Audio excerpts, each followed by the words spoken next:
Salut à tous, on se rejoint aujourd'hui pour une nouvelle vidéo de test avec aujourd'hui le test du Humidigi X. Donc pour ceux qui ont vu le déballage, il est temps de passer au test. Pour ceux qui ne l'ont pas vu, je vous invite à aller le voir.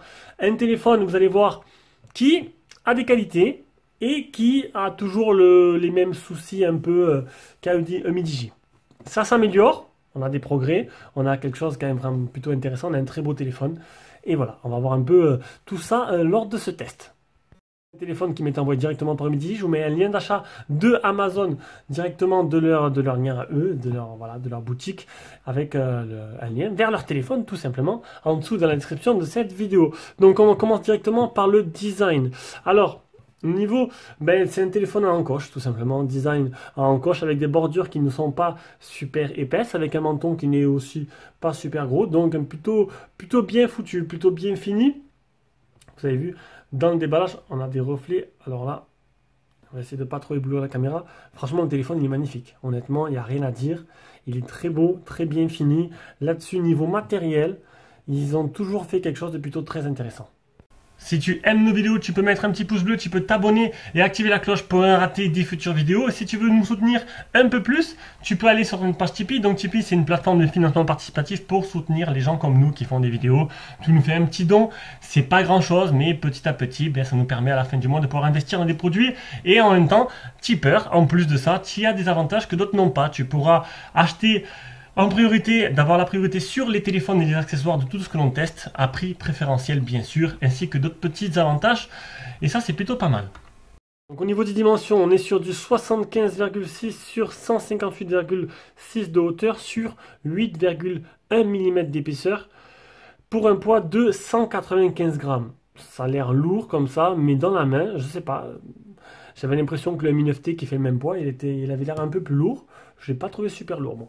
Il est glissant de couleur en noir et en bleu. Il a un écran AMOLED à l'avant, de type AMOLED en 6,35 pouces. Alors, petit bémol, 720p+. Voilà, seulement. Donc, définition 1548 x 720p. Donc, du coup, pas de Full HD, seulement du 720p. Dommage. Et on a un ratio de 83,23% de l'écran par rapport au téléphone. Voilà. Après à l'avant, on aura une caméra frontale de type de marque Samsung en 16 mégapixels associée à une reconnaissance faciale. Alors ouverture 2.0 la caméra, associée à une reconnaissance faciale qui marche plutôt très bien. Vous pouvez voir, c'est super rapide. Voilà, là-dessus, il n'y a pas de problème là-dessus. En dessous, on aura le type C avec le haut-parleur. Sur le côté gauche, on n'aura rien du tout. Sur le côté droit, on aura bouton power, bouton volume plus moins avec l'emplacement pour le tiroir SIM qui est situé un peu... C'est la première fois que j'ai un emplacement à ce niveau-là. Voilà, donc on aura ma puce SFR, 2 nano SIM et une carte SD. Non, 2 nano SIM, alors deux nano SIM ou une nano SIM, une carte SD. On ne pourra pas mettre le combo miracle où on a les trois en même temps. Voilà, voilà.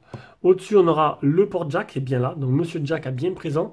À l'arrière, on aura une coque avec un effet, un dégradé plutôt très très joli. Franchement, le téléphone, il est vraiment magnifique en soirée. Là-dessus, ils ont vraiment réussi. On a quelque chose de plutôt joli et bien fini. À l'arrière, on aura un triple appareil photo. Donc, un appareil photo principal de marque Samsung en ouverture 1,79 48 mégapixels. Un deuxième de 8 mégapixels grand angle. Et un troisième de 5 mégapixels qui sera là pour la profondeur. Et ainsi qu'un flash LED. Voilà, le tout animé par le Mediatek Helio P60, associé à un Mali G72 pour la partie graphique. Il existe qu'une seule version en 4 Go de RAM, 128 de mémoire interne. Il a bien une LED de notification. Alors franchement, elle est toute petite, elle est ici, et elle s'allume bien pour les notifs. Parce que voilà, j'ai bien regardé. Il a une batterie énorme de 4150 mAh, pourtant il est super fin. C'est pas la première fois que Humidigi arrive à nous faire un téléphone. Je me rappelle de, je sais plus c'est lequel. Il avait une grosse batterie de 4000 et quelques, un corps très fin et il avait de l'AMOLED en plus. Il était magnifique le téléphone. Bon, c'était à l'ancienne, hein, mais ils ont toujours eu, ils ont essayé toujours de faire des trucs plutôt corrects. Je pense que, mis à part Xiaomi qui défonce tout le monde, les petites marques chinoises, il reste Oukitel, Oukitel, de peut-être Ligoo, il reste Humidigi, il reste HomeTom. Voilà, c'est vraiment Humidigi qui font vraiment des téléphones qui continuent à y croire et à sortir des bons produits, hein.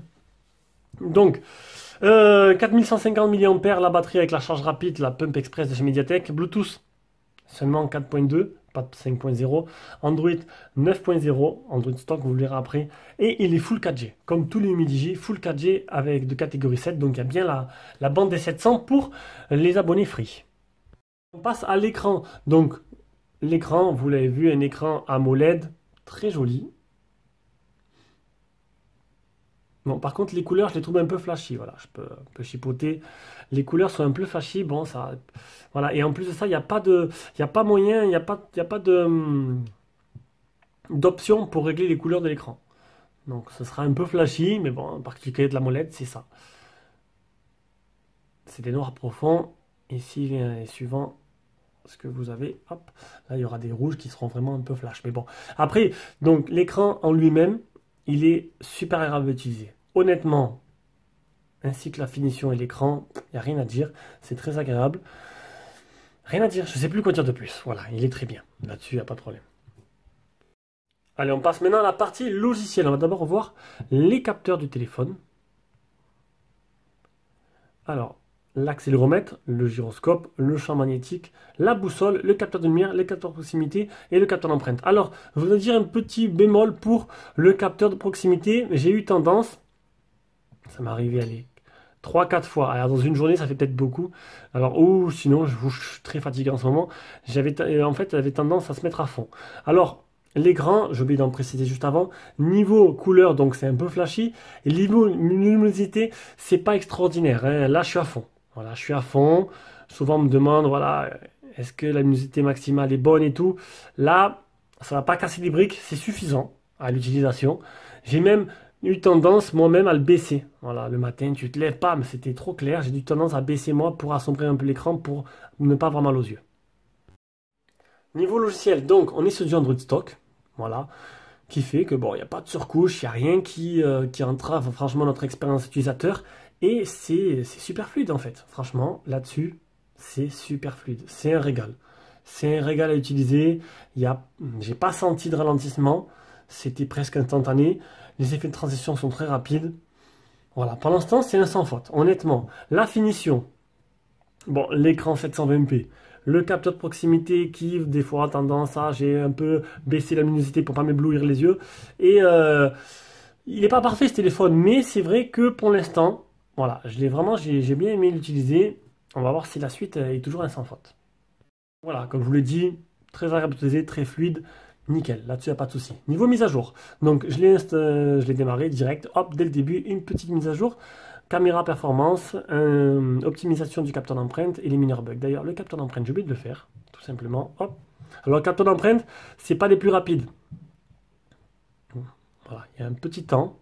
Donc, sachez un truc, il y a une option lever-soulever. En fait, quand vous bougez le téléphone, l'écran s'éclaire. Si vous désactivez cette option-là, il n'y aura pas moyen de désactiver le téléphone avec le capteur d'empreinte. En fait, voilà, c'est fait avec le capteur. Hop. Donc, l'écran est éteint, vous le bougez un peu, il s'allume, nickel. Mais si vous désactivez dans les options, c'est quelle option? Il est marqué réveiller, réveiller en soulevant le téléphone. Si vous le désactivez, parce que j'ai fait l'expérience bien sûr, parce que généralement je désactive. J'aime pas trop qu'un téléphone s'allume quand je le lève en fait, quand je le bouge. Donc là il n'y a pas le choix, il faut le faire, sinon ben, le capteur d'empreinte, vous ne pouvez pas l'utiliser. Donc capteur d'empreinte qui est plutôt pas mal, qui n'est pas de la dernière génération, vous avez vu, il a un petit temps de latence, le temps qu'il reconnaît, mais ça va, il marche plutôt bien, j'ai pas eu de problème là-dessus, pas de souci. Ça marche presque à tous les coups, même en fait ça marchait à 100% des coups, en fait, il n'y a pas eu de problème là-dessus. Et en plus de ça, il y a la reconnaissance faciale qui est rapide, donc au pire, si vraiment vous avez le dos mouillé, on ne reconnaît pas votre empreinte, il va vous connaître le visage. Et tout ça sera très bien. Allez, on repasse directement au capture d'écran. Donc le PC marque 8080, le malware qui est propre, le Big Geekbench, donc le premier Geekbench, le deuxième Geekbench, je l'ai fait en double. Ça c'est dommage, ça c'est L3, ça veut dire c'est J'arrive pas aujourd'hui à faire cette vidéo. D'habitude, je l'ai fait le matin, je suis en pleine forme. Là, je suis le soir, je suis fatigué, je perds mes mots. Donc, les certifiés L3, ce qui veut dire que vous n'aurez pas la HD sur les applications de streaming qui sont de type Netflix, Amazon, Vidéo, et Canal+. PUBG en performance moyenne. Le Antutu 167 872, qui est plutôt pas mal. Il a la voix 4G et les appels Wi-Fi. Il a les gestures. Et, contrairement aux autres, j'ai mis les gestures et j'ai utilisé le téléphone avec les gestures. Voilà. Non, marche nickel. On a 3 sortes de gestures. Moi, j'ai mis une gesture normale. Donc, ça, retour en arrière, enfin, retour au menu principal. Ici, on a le multitâche. Et là, le retour normal, c'est tout. Tout simplement. Et ça marche plutôt pas mal. On aura un screenshot. Donc, ça, 3 points pour faire les captures d'écran. Si vous voulez 3 doigts pour couper l'écran en deux pour avoir 2 applications en même temps, vous pouvez faire enregistrer l'écran, enregistrement d'écran tout simplement. Un mode jeu, par contre le mode jeu, faut ajouter les jeux. Ça se met pas tout seul, donc j'ai ajouté Call of Duty, PUBG, puis quand je jouais à Call of Duty, ben, j'étais tranquille. Le test de chauffe 42 degrés, ce qui est plutôt pas mal. Bon, c'est un Helio P60, les Mediatek chauffent quand même pas mal. Sachez-le. L'écran, 5 touches. Alors j'ai oublié de le dire dans l'écran, j'ai oublié de dire dans l'écran. Un truc de plus, donc c'est seulement un 5 touches. Heureusement que je l'ai fait. Ça, c'est Call of Duty qui tourne en performance moyen, comme PUBG. Fortnite n'est pas compatible. Le test de GPS, donc 21 satellites fixés sur 32 avec 3 mètres de marge. Et on arrive au test d'autonomie. Donc, sur une journée type de 14 heures, j'ai utilisé 64% et 3h12 l'écran allumé. 1 minute d'appel. J'ai fait d'autres captures pour vous montrer. Ça, il faudrait que je le fasse à chaque fois. Ça, c'est l'historique de batterie. Donc voilà, dès que j'utilise, bon, bah, il baisse. Le Wi-Fi en permanence activé. L'écran activé par moment. Donc il ne s'active pas à chaque notif. Donc du coup, ça économise la batterie. J'ai fait aussi le test de chauffe. Donc là, je suis monté à 41 degrés. C'est quand j'ai joué à Call of. Et voilà. Donc, c'est un téléphone qui a quand même une grosse batterie de 4150 mAh, mais qui vous fera maximum 1 jour et demi.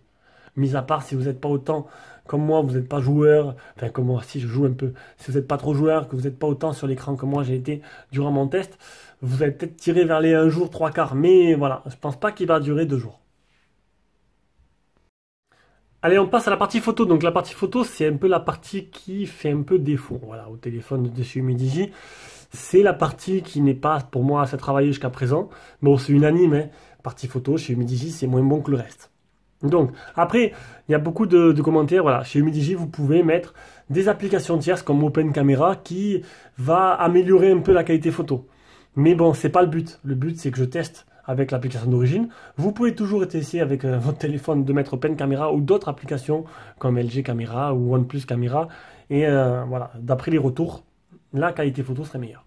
Donc, l'option photo, on a short vidéo, on a ralenti, on a vidéo. Alors, maximum, c'est 30 fps en Full HD. On a photo, donc en plein écran, je me suis mis toutes les photos comme d'hab. On a 48 mégapixels. Le mode stéréo, c'est le mode bokeh et on a un mode panorama. Alors, je vais mettre en mode photo. En mode photo, hop, on a ici le zoom, donc x1 ou x2. On a des petits filtres ici. Et là, on a le mode grand angle pour se mettre en grand angle. Après, ici, on a le HDR auto ou pas. On a l'intelligence artificielle. Alors, l'intelligence artificielle qui vous permettra de... Hop, on va baisser la luminosité. Donc, dans les... Ouais, on a un peu du mal encore. Bizarre qu'il fatigue comme ça. Donc, dans l'intelligence artificielle, on aura 13 scènes qui seront répertoriées. Voilà, il reconnaît jusqu'à 13 scènes différentes. Bon, après, c'est plus... voilà. Ça reconnaît, hein. Je sais pas si ça change vraiment grand-chose, mais ça reconnaît. Après, dans les paramètres, anti-tremblement, rotateur, phase détection, taille de l'image. Moi, je me suis mis en plein écran, donc on arrive du coup sur du 10 mégapixels. Voilà, pour les menus. Voilà, je pense que c'est bon, on a fait le tour. On va maintenant, alors maintenant, je vais vous mettre les photos. Du coup, on ne voit plus rien maintenant. Hop. Je vais vous mettre toutes les photos que j'ai prises et on va revenir directement avec l'appareil photo frontal.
Allez, on se rejoint maintenant avec l'appareil photo frontal. Ça nous permettra de faire un avis de cet appareil photo frontal ainsi que de la capture sonore. Donc, les photos. Vous avez pu voir toutes les photos. Donc, j'ai fait un peu de tout. J'ai fait du bokeh, j'ai fait du grand angle, j'ai fait des photos de nuit, j'ai fait des photos que le flash allumé.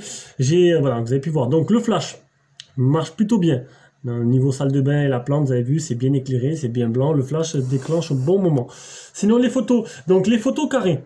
Les photos carrées, c'est les 48 mégapixels. Sinon, c'est les photos normales. En 10 mégapixels, c'est les photos qui prennent tout l'écran. Donc, on va commencer par les photos. On va commencer par les photos de nuit. Photos de nuit, ce capteur a pas mal de difficultés. Hein. Les photos et la vidéo de nuit ne sont pas très jolies. Hein, on va dire pas mal de difficultés. Sinon, en bonne condition, c'est plutôt correct. C'est pas extraordinaire, mais c'est plutôt correct. Vous avez pu voir la vidéo et les photos en bonne condition. Un petit avantage pour les photos 48 mégapixels qui ont l'air un peu plus fines et plus belles, voilà, que les photos normales en 10 mégapixels. Sinon, le mode bokeh qui, pareil, bon ça va, c'est mieux que certains téléphones chinois où ça fait un ovale. Là c'est mieux, ça essaye de prendre les contours et tout. On a vu mieux, mais c'est pas trop mal, même si les petits détails, on voit encore les petits détails des contours. Et sinon, je pense que c'est bon, j'ai fait le tour. Le photo grand angle, vous avez pu voir dans le déballage, j'avais déjà fait une photo grand angle, ça avait un peu déformé le petit Spider-Man. Le mode grand angle, on a une qualité de photo qui est un peu détériorée hein, par rapport aux photos normales. Mais on va dire qu'il y a un peu d'amélioration. Midigi est sur la bonne voie, il faut qu'il continue comme ça. Sinon, voilà. Allez, on arrive à la partie son. Donc, le son communication, nickel, il n'y a rien à dire. Maintenant, alors je vais m'en écouter le haut-parleur. Donc, pour aller dans le haut-parleur, hop, musique, pour aller dans le haut-parleur. Une bonne nuit de sommeil, ça va me faire du bien. Donc, ça, je vous montre la musique que je mets dans mes tests. Qu'on me demande encore.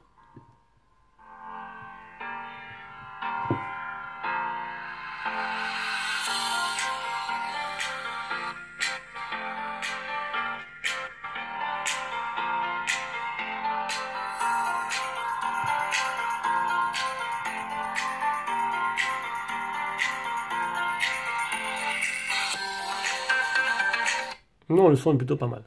Il est plutôt pas mal. Donc, on arrive à la conclusion de ce smartphone. Que penser de ce Midigi X? Mais écoutez, honnêtement, voilà, c'est sûr, il pêche en photo, ça c'est sûr. Sinon, niveau matériel, niveau écran, mis à part qu'il soit que 720p, le matériel, le logiciel, ça tourne comme une horloge. C'est vraiment la partie photo qui sera le plus décevant. Parce que j'aurais attendu mieux. Franchement, si vraiment la partie photo aurait été correcte, ce téléphone-là, il était vraiment, vraiment bien. Franchement, là-dessus, il n'y a pas de souci. Voilà, et c'est tout. C'est tout, je pense que j'ai fait le tour. Ça a été calamiteux, je suis désolé. Franchement, là, en fin de journée comme ça, j'ai du mal. Et je pense que vous l'avez remarqué. Allez, sur ce, je vous laisse. Je vous fais de gros bisous et on se rejoint pour une prochaine vidéo.